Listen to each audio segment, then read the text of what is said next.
In a shocking turn of events that will rock General Hospital to its core, beloved nurse and teacher Willow Tate Corinthos spirals into a harrowing psychological crisis, unleashing multiple personalities that culminate in a double murder at a high-society wedding in Port Charles.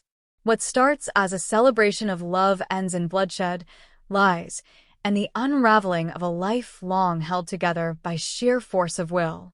Buckle up for 4,000 words of pure emotional carnage, haunting reveals, and a new chapter for Willow that no one saw coming. Port Charles buzzes with excitement.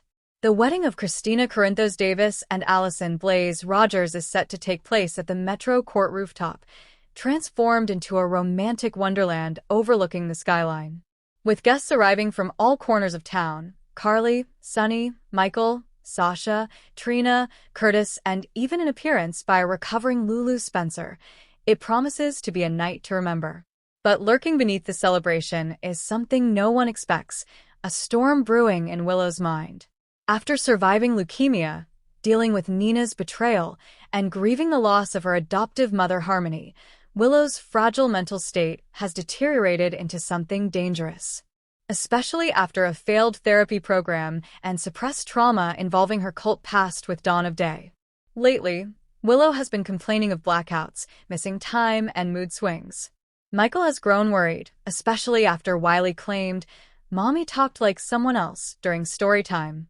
But he brushed it off. A mistake he'll regret for the rest of his life. The morning of the wedding, Willow stares at herself in the mirror. She's wearing a pale blue dress, her long hair curled softly. But her eyes flicker, one moment calm, the next wild. "They think they know me, but they don't. Not all of me," she whispers. Suddenly, her reflection smirks back at her. It's still Willow, but different. Her posture, the tilt of her chin, arrogant, dangerous. "I'm not Willow," the reflection says. "I'm Willa, and I'm not letting her take this pain anymore." Back in reality, Willow gasps and falls back. She clutches the bathroom sink, her breathing rapid. Then she suddenly smiles and picks up her makeup brush. Let's go to the wedding. The rooftop is alive with joy. Blaze, glowing in a champagne-colored gown, stands beside Christina, both women basking in their happiness. Alexis and Molly offer tearful support. Sunny watches with his signature intensity, masking the wounds left by recent betrayals. Willow arrives with Michael and Wiley. At first glance, she appears calm, loving. But Carly catches something odd in her eyes, like she's not really there. Sasha, who's been dealing with her own trauma, feels it too. "Willow, you okay?" Sasha asks gently. Willow smiles, but her tone is clipped. "Peachy. Weddings are my favorite. So much pressure." Michael notices her grip tightening on Wiley's hand. "Let's go get some water," he says. But the damage is done. Willow has noticed Sasha. As the ceremony begins, Willow sits beside Carly, hands folded. But inside, her mind is a battlefield. A second voice joins Willow, a cold, calculating personality named Eve. Where Willow is chaotic and impulsive, Eve is methodical, born from Willow's pain at Nina's rejection and the fear of losing her children. "Eve, that singer stole your moment. They all pity you. You're invisible again. Willow, let's make them see us." The switch is subtle. One blink, and Willow is gone. Willow emerges first, standing and walking mid-vow toward the brides. Laughter hushes.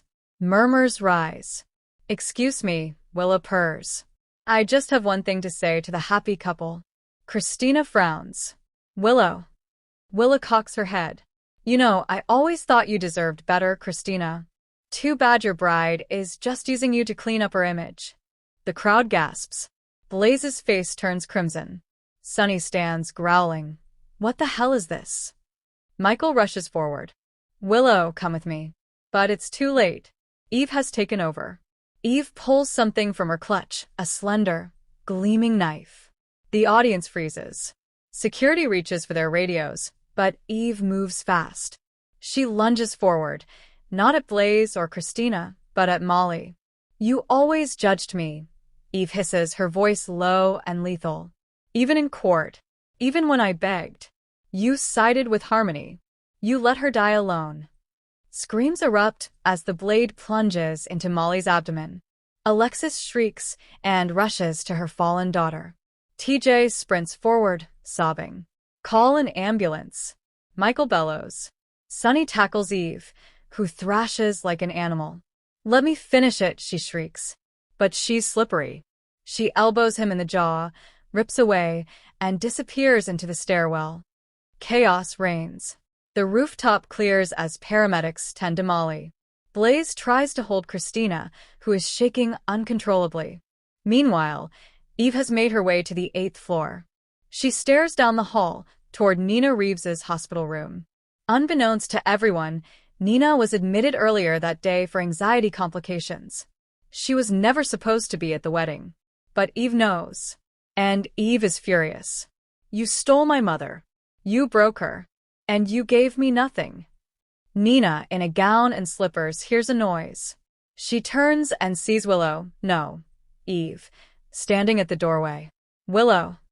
Nina asks, voice quaking. Honey. Eve smiles. Wrong one. Without hesitation, she strikes. Nina screams, but no one hears in time. The hospital alarm blares moments later. News spreads like wildfire. Molly is in critical condition, Nina is dead, and Willow Tate Corinthos is the suspect in both attacks. Michael is paralyzed by guilt. She begged me for help. I ignored it. Carly pulls strings to protect Willow's children, fearing they'll be taken into custody. Sunny demands answers, and gets them from Kevin Collins. Willow is suffering from dissociative identity disorder, Kevin confirms. Her mind created alternate personalities, likely due to extreme trauma, compounded by her leukemia battle, Harmony's death, and her cult past. Blaze calls off the wedding. Christina locks herself in a room. Alexis crumbles, grieving one daughter and praying for another. A month later, Willow sits in court. She's medicated, dazed, and unaware of her surroundings. Kevin, acting as her psychiatric advocate, fights to prevent a prison sentence. She is not a monster, he tells the judge. She is a woman shattered by years of unprocessed grief and abuse. Sunny, still raging, insists justice must be served. But Carly speaks up, defending Willow, saying, if the system punishes her, it fails us all. The judge finds her not guilty by reason of insanity. Willow is remanded to Shadybrook for intensive treatment. She doesn't react. Her mind is locked away. In therapy, Willow begins to face the identities inside her. Willow, the protector, wild and dangerous. Eve, the shadow, calculated and cold. Harmony, a newly emerging alter, meant to soothe, perhaps based on her mother. Lily, a childlike voice who misses Wiley. Over time, breakthroughs occur. Willow remembers everything. The blood, the screams, Nina's final words. I still love you. 6 months later, Willow is granted supervised visitation with Wiley. She weeps as she holds her son. I'll be better, she promises. I'll never hurt you. Never again. Michael remains torn. Can he trust her again? Or has too much damage been done? Christina visits Willow and offers something unexpected. Forgiveness. You were sick, she says. That wasn't you. But we all need time. Alexis, now raising Molly's baby, born via emergency C-section, struggles with both grief and grace. And in a shocking twist, it's revealed that Nina survived, barely. A hidden coma. Valentine had her moved to Switzerland. She awakens, whispering, Willow needs help. Willow is released from Shadybrook 1 year later. She walks through the gates, holding a journal. Her mind is stable for now. Kevin warns her, you'll never be the same, but you can choose who you want to be. She returns to Port Charles, but eyes watch her carefully. Can the town forgive her? Her final scene is on the pier. She drops a letter into the river, written to Molly, Nina, and her children. I'm not the same girl you once knew. I'm not just Willow. I'm all of them, and I'm learning how to live with that. As she walks away, the camera pans back to the letter floating away, and then to her reflection in the water. Willa smiles. Nina's recovery arc is underway. Expect a powerful scene between her and Willow in the coming weeks. Michael and Willow will face an impossible choice: reconciliation or goodbye. Willa and Eve are not gone. Rumors swirl they may resurface when a new traumatic event triggers a relapse. Christina and Blaze are estranged, but a surprise pregnancy storyline may bring them back together. Carly and Sunny begin to clash over Donna's exposure to Willow's past, leading to another Corinthos family war. And don't miss a new character, a psychiatrist from Willow's past, arriving in Port Charles with secrets of his own.